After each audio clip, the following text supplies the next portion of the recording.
J'ai vu la ruine de l'agriculture dans sa triste réalité. La famine sévit partout. J'ai parcouru plusieurs villages dans la neige de mars. J'ai parlé à tous les paysans que j'ai rencontrés. J'ai dormi dans des huttes, parfois à 9 dans une même pièce. J'ai vu des enfants avec un ventre gonflé. Si l'heure est grave aujourd'hui et si des millions de personnes meurent dans les villages, quelle sera la situation dans un mois ? L'avenir est plus sombre que le présent. Antoine et Guillaume sont deux auteurs qui connaissent très bien l'URSS et ils sont venus me voir en me disant qu'ils avaient envie de travailler, de faire un film sur cette famine. Et c'est vrai que j'étais assez étonnée de rien connaître à un crime qui est absolument majeur dans l'histoire de l'URSS et on parle de 4 millions de morts, en tout cas en Ukraine, et bien plus si on regarde les autres républiques soviétiques. Voilà. Après, ils m'ont dit, Estelle, par contre, il y a un problème, il n'y a pas d'image. Il n'y a pas, voilà, historiquement, il y a je crois, une trentaine de photographies à peine qui ont été prises clandestinement à l'époque par un ingénieur autrichien qui était en poste à Kharkiv. Voilà, donc c'est les seuls documents historiques attestés, visuels, témoignant de la famine. Ensuite, il y a eu des témoignages qui ont été recueillis de survivants. Donc, cette famine a été beaucoup travaillée par les historiens, notamment ukrainiens, qui ont fait un gros travail. Donc, il y a des documents, mais d'un point de vue visuel, puisqu'on fait des films, on n'avait pas d'image. On a envisagé un moment l'idée de faire de l'animation, et puis après on s'est dit c'est pas ça qu'on veut. Et voilà, et donc très vite, Guillaume Ribaud, le réalisateur, m'a proposé de travailler sur les films de propagande, puisque c'est ça qui existait, enfin les films de cette époque, y compris les grands maîtres du cinéma soviétique, c'est tous des films de propagande. Et il s'est aperçu que, voilà, en remontant ces films, qui souvent montrent, voilà, avant c'était horrible et maintenant c'est vachement bien, et ben le avant c'était horrible pouvait nous permettre de raconter quelque chose de cette famine. Après, voilà, ça a été un gros travail de montage et on a annoncé. Enfin, c'est pour ça qu'on a choisi de mettre ces cartons au début pour dire clairement d'entrée de jeu que ce qu'on voit à l'image, ce sont des films de fiction, c'est pas la réalité. C'est mon 3e voyage en Union soviétique. Je veux comprendre cette famine. Je veux entendre les vrais gens, les hommes oubliés. Sur Gareth Jones, c'est pareil, ça n'a pas été une évidence d'emblée. On était au départ sur un film plus choral. Voilà, on y avait imaginé plus de personnages, et c'est vrai qu'en travaillant sur le personnage de Gareth Jones, le film d'Agnieszka Holland consacré à Gareth Jones, qui est un film de fiction, je ne sais pas si vous l'avez vu, qui s'appelle L'ombre de Staline, qui est sorti, je crois, en 2020, 2021. Voilà, nous a donné un peu des soucis parce que la famille de Gareth Jones était très en colère contre le film, donc on a dû un peu ramer derrière pour qu'il nous fasse confiance. Mais bon, c'est vrai Jones est un personnage qui est absolument fascinant. Même si le premier plan, c'est quand même un film sur la famine de 1933, il y a une deuxième tragédie qui est celle de Jones, qui n'a pas été crue. Et donc c'est aussi un film sur un lanceur d'alerte et sur les médias. Quel regard vous portez, du coup, peut-être, Irina, sur ce traitement qui est fait, en tout cas de l'événement, à travers ce film ? Et à partir du moment où il n'y a pas eu des témoins, donc, parce que tous les témoignages qui sont recueillis l'ont été quasiment 50, 60, 70 ans plus tard. Donc c'est plutôt des personnes âgées qui témoignent aujourd'hui de leurs souvenirs d'enfance. Enfin, c'est tout ce travail qui a été fait en Ukraine à partir de la chute de l'Union soviétique, à partir des années 90. Donc ce qui est resté, c'est effectivement ces images de propagande qui permettaient en creux de reproduire la situation, et il était extrêmement effectivement important de montrer que ce sont des images de propagande, qu'il ne s'agit pas de véritables images et qu'il faut les lire pratiquement avec le contraire de ce qu'ils représentent. Voilà, un des grands crimes qui accompagnent la famine, c'est justement le fait que l'information a été... on n'en a pas parlé. Les survivants ont été tout simplement soit les survivants, soit les bourreaux, ceux qui ont participé à cette réquisition de blé, etc., ont compris la leçon et se sont tus. Arrive la Seconde Guerre mondiale qui, en quelque sorte, efface et épure les pertes. Staline est présenté comme le grand vainqueur et plus personne ne pose des questions jusqu'à la fin de l'Union soviétique.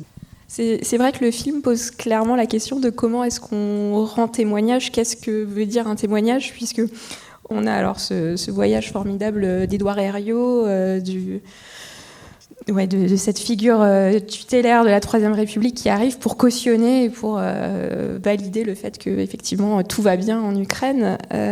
Ça pose quand même question de où est-ce que, alors typiquement en tant qu'historienne, où est-ce qu'on arrête la vérité, qu'est-ce qu'on fait face à cette diversité de témoignages et d'acteurs qui ont l'air d'être dans des vérités alternatives complètement parallèles et chacun détenant sa vérité dépendant de son appartenance politique ou de ses contraintes professionnelles. Dans le cas d'Édouard Herriot, s'invite vraiment une dimension politique importante. C'est un enfant en tout cas quelqu'un qui a été très marqué par la Première Guerre mondiale. Son voyage se fait donc en août 1933, mais le février 1933, c'est l'incendie de Reichstag, c'est l'arrivée d'Hitler au pouvoir.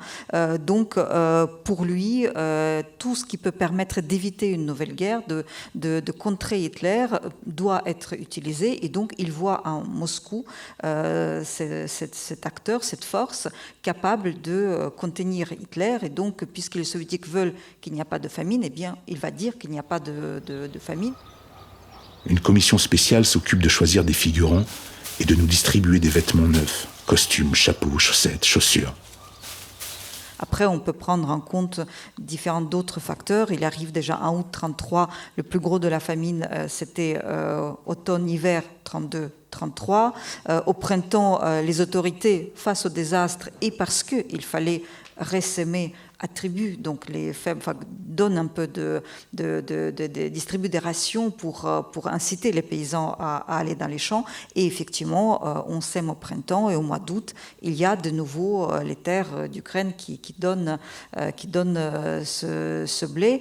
Herriot a été extrêmement bien traité, abreuvé de louanges, de toutes les personnes qu'il a approchées lors de son voyage étaient des encavédistes, et on a suffisamment de documents qui prouvent comment ce voyage a été organisé. Il a voyagé de nuit, donc en fait on a tout mis en ordre pour le tromper, mais lui aussi était tout à fait prête à être trompée. Il a parfaitement accepté le spectacle qui a été joué pour lui, et à son retour, effectivement, il a d'abord dit qu'il n'a rien vu, et ensuite il a complètement modifié son témoignage, finissant par rejeter dans le champ des propagandistes nazis tous ceux qui parlent de la famine. Donc de cette manière-là, il opère une bascule idéologique, et donc tout témoignage sur la famine est considéré comme suspect et venant de la propagande hitlérienne. Donc en fait, ce qui montre le témoignage de Jones, c'est comment on a pu, par la manipulation et par l'utilisation de ces aveugles volontaires, de complètement taire la réalité. On est aussi à l'époque où on voyage très peu. L'Union soviétique a quand même complètement verrouillé la communication. Les journalistes n'avaient pas le droit d'y aller. Ceux qui pouvaient se rendre en Ukraine étaient vraiment triés sur le volet, et c'était souvent, surtout des admirateurs du régime, ceux qui croyaient dans cette expérience forces du premier État socialiste, etc., et qui fermait les yeux sur les défauts. Alors, Irina a écrit un livre sur le voyage d'Herriot en URSS qui est extrêmement bien documenté, qui revient sur toutes ces questions. Qui nous a beaucoup aidé aussi. Je sais que ça fait partie des choses que les auteurs ont lues, évidemment. Le témoignage de Gareth Jones, il est assez incroyable. Qui a récupéré c'est aussi assez incroyable d'avoir tous ces témoignages directs. Où sont les archives? Est-ce qu'elles sont étudiées? Est-ce que c'est un personnage qui intéresse un peu actuellement? Est-ce que vous avez eu un engouement face à la présentation de ce personnage? Parce qu'un lanceur d'alerte à l'époque, c'est vraiment comme ça qu'on peut le définir. C'est la famille qui gère les archives Jones. Enfin, ils ont un site qui est bien fait, qui est animé par le petit-neveu de Gareth Jones, Philippe Colley. Et physiquement, elles sont déposées à la bibliothèque du Pays de Galles, aux archives nationales.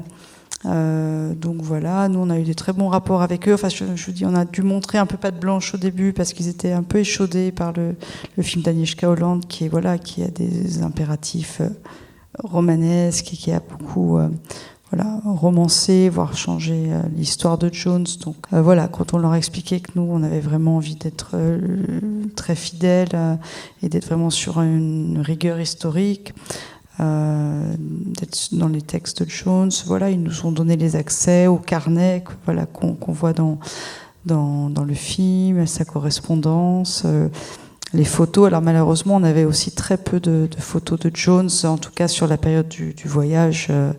Il y a rien. On a les photos à la fin en Mongolie, qui sont d'ailleurs très belles, et c'est très émouvant de voir Jones en Mongolie avant sa mort.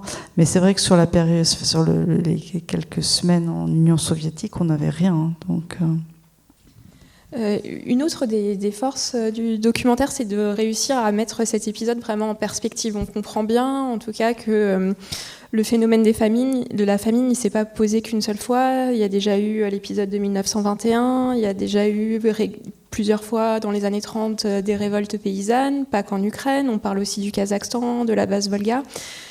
Qu'est-ce qui fait quand même qu'il y a cette cristallisation, ce phénomène très particulier et complètement répressif et unique qui se focalise sur l'Ukraine ?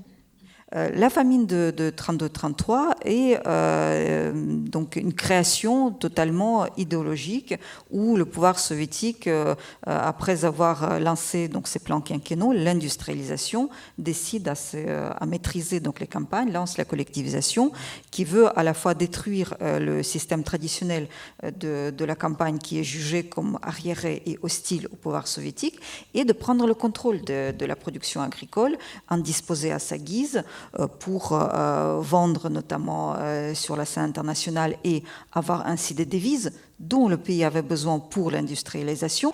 Et la dernière chose qui a été introduite, c'est les passeports. C'est-à-dire que les paysans en Ukraine étaient privés, donc dans l'ensemble de l'Union soviétique, en fait, les paysans étaient privés de passeports, et ces passeports n'ont été restaurés qu'en 1974. C'est-à-dire jusqu'en 1974, les paysans étaient attachés à leur village, à leur kolkhoz, et ne pouvaient pas quitter leur région. Enfin, la seule façon de quitter, c'est quand on allait faire son service militaire ou quand on s'engageait, travailler à l'usine, donc quand il y avait des recrutements organisés par le pouvoir, mais sinon, les paysans étaient cantonnés dans leur village. Donc, ce qui différencie la famine ukrainienne, c'est d'abord les mesures qui ont été propres à l'Ukraine et qui n'ont pas été prises en Russie. Ensuite, c'est l'attaque qui a été qui a précédé ou qui a été menée concomitamment, qui avait visé l'intelligentsia. Donc c'est la décapitation du cerveau en quelque sorte. Donc quand on a arrêté par centaines de milliers les enseignants, les professeurs, les écrivains, les musiciens, etc. Et c'est aussi une attaque contre l'Église ukrainienne. L'Église ukrainienne a pu être revivre en quelque sorte qu'à la fin du régime soviétique. Donc il y a eu des tractations particulières entre le pape et Gorbatchev, Jean-Paul II et Gorbatchev à l'époque. Donc l'Église ukrainienne a aussi été interdite et décimée. Oui, c'est un événement qui est pas, que j'avais pas du tout appréhendé avant de m'intéresser au film. Et on comprend pourquoi l'actualité telle qu'elle est en ce moment entre les rapports entre l'Ukraine et la Russie nous fait complètement écho à ce qu'on vient de voir dans le film. C'est vrai que ce que Staline a réussi à faire en déportant, en faisant mourir et en faisant venir à la place des Ukrainiens des Russes, il a créé dans l'est de l'Ukraine ce mélange où finalement le sentiment national était extrêmement diffus parce que quand vous mélangez des villages, quand vous faites venir essentiellement des villages russes pour repeupler les villages ukrainiens, eh bien le souvenir ukrainien il disparaît et c'est ça que Staline a réussi à faire, c'est-à-dire que la partie survivante constituée à la fois des victimes et des bourreaux était incapable de se révolter, de se faire confiance, de pouvoir agir de concert et donc agir contre le pouvoir soviétique, et c'était ça qu'il cherchait à obtenir, donc la docilité et l'obéissance.